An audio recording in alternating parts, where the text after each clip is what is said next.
Disebut dalam ayat yang lain, fa in tanaza'tum fi syai'in farduhu ila Allah war Rasul. In kuntum tu'minuna billahi wal yaumil akhir. Dzalika khairun wa ahsanu ta'wila. Jika sekiranya kamu bertelangkah dalam sesuatu perkara, maka kembalilah kepada Allah dan Rasul. Jika sekiranya kamu benar-benar beriman kepada Allah dan hari akhirat, itulah penyelesaian yang sebaiknya.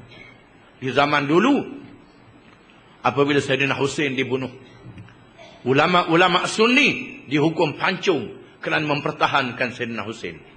Mereka bukan Syiah, mereka Sunni. Sa'id bin Jubair dihukum oleh Hajjaj bin Yusuf Al-Thaqafi. Abdullah bin Az-Zubair mati berperang dengan Amawiyah. Dan banyak lagi ulama-ulama Sunni yang mati. Imam Abu Hanifah dipenjara dan mati dalam penjara. Imam Syafi'i ditangkap, dibelenggu kerana benci dengan pemerintah yang menghina dan menzalimi golongan Ahlul Bait. Imam Syafi'i adalah Sunni. Abu Hanifah adalah Sunni. Imam Malik adalah Sunni. Ahmad bin Hanbal adalah Sunni. Dan mereka mempertahankan Sayyidina Husain. Bukan bermakna Syiah. Sayyidina Husain adalah Sayyidus Syabab Ahli Jannah. Penghulu kepada pemuda-pemuda ahli syurga. Disebut dalam hadis. Maka dalam menentang dan melaknat orang yang bunuh Sayyidina Husain, bukan saja Syiah, termasuk Sunni. Tidak jadi masalah. Orang Syiah kata ada Imam Mahdi. Sunni pun ada kata Imam Mahdi akan zahir. Cuma bertelengkok. Ada orang kata keturunan Sayyidina Hasan. Ada kata keturunan Sayyidina Husain. Benda tak tahu lagi. Bila tubik Imam Mahdi, maka selesai masalah. Itu dia. Apa yang menjadi masalah hari ini? Kerana tak balik kepada ulama. Tak balik kepada Quran. Tak balik kepada hadis Nabi SAW. Dan musuh-musuh Islam telah menggunakan berbagai cara untuk memesongkan orang Islam daripada agama. Bertelangkah dalam perkara cabang tak jadi masalah, tapi rujuk pada Quran dan hadis Nabi SAW. Nak berijtihad tak jadi salah. Nak berijtihad. Man ijtahada fa asaba falahu ajran wa man ijtahada fa akhta falahu ajrun wahid. Sesiapa yang berijtihad, yang mengkaji, dia betul dapat 2 pahala. Sesiapa berijtihad, dia salah, maka dapat 1 pahala. Yang jadi masalahnya menyesatkan orang lain. Ini tak boleh. Dan gejala-gejala ini lahir di kalangan orang Islam.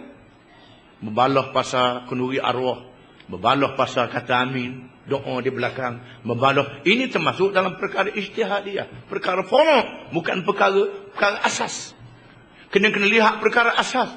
Kalau nak balah dalam bab orang tinggal hukum Islam, tinggal syariat Islam, ini kita kena tentang kerah-kerah. Jangan duduk balah pasal lilit serban ekor pendek, ekor panjang.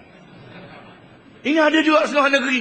Ada ekor kena lilit kiri sikit, lilit kanan sikit. Kena ada ekor kudung, kena ekor panjang serta. Duduk balah, duduk bahas pasal tu. Baca tahayat gerak jari sekali, baca tahayat gerak jari acak kali. Duduk bahas pasal itu. Kunut sunat ke tak sunat, duduk bahas pasal itu. Talqin ke tak talqin. Orang yang baca talqin tu cuma beritahu muka naki, tanya, kena jawab gini, jawab gini. Lepas tu dia doa juga. Orang yang tak baca talqin kata, jangan ajar masa tu, ajar masa dia hidup. Balah dalam perkara itu. Ini tidak merosakkan akidah. Tak merosakkan iman. Yang merosakkan imannya, arak haram, kata halal. Arak haram, kata ada lesen tak apa. Judi haram, ada lesen tak apa. Hak ni yang kita nak lawan habis-habisan. Mereka yang membiarkan perempuan-perempuan kita membuka aurat. Ini yang kita lawan habis-habisan. Mereka yang isak dadah, membenarkan arak, membenarkan kemungkaran. Ini yang kita lawan habis-habisan. Jadi bahas perkara forok. Bahas pasal itu. Pasal letak tangan dada, letak tangan atas pusat sikit.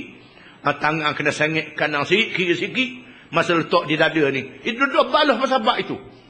Ini termasuk dalam perkara forok, perkara cabang. Jangan jadi macam orang Yahudi dan orang Kristian. Berbalah dalam perkara agama. Orang Islam tak berbalah. Walaupun dalam perkara cabang. Imam Syafi'i, pandangan dia lain dengan Imam Malik. Imam Malik kata, Allahu Akbar. Lepas mayang tangan tak bawah. Tak payah ubah dada, tak bodoh itu je. Kata Imam Malik. Imam Syafi'i kata, kena ubah tangan dada. Ahmad kata ubah tangan dada. Kena ada niring sikit. Abu Hanifah kata begini macam-macam. Padahalnya Imam Syafi'i mengaji dengan Imam Malik dan mengaku Imam Malik adalah gurunya. Imam Malik pula mengaku Imam Syafi'i adalah muridnya yang cerdik, yang boleh berijtihad. Imam Ahmad bin Hanbal mengatakan orang yang tinggal semayang jadi kafir, kata Imam Ahmad. Imam Syafi'i kata orang tinggal semayang tak jadi kafir. Kalau dia kata semayang tu wajib, dosa besar saja. Kecuali bila kata semayang tu tak wajib, jadi kafir, kata Imam Syafi'i. Padahal Imam Ahmad bin Hanbal adalah murid per Imam Syafi'i. Imam Syafi'i gurunya.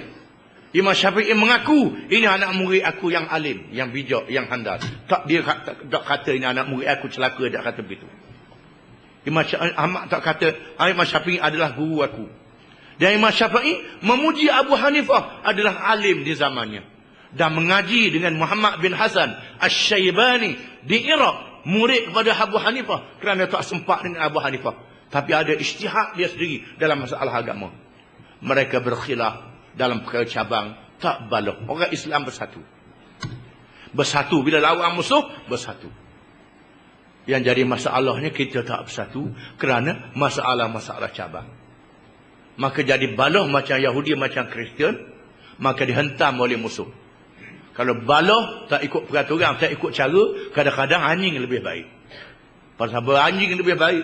Anjing dalam kampung, dia duduk koking sama dia balah kelahi, kekah. Masuk usia sekor, berarti balah pakat kerja belaka. Habis pakat kerja belaka. Takak usia dulu. Hampa duk pakat balah pula nak makan. Ni kata aku sikit, aku macam pula. Ni kita tak. Balah sama kita, musuh mari, sila musuh datang. Mari. Bahang ni, bunuh ni. Sila.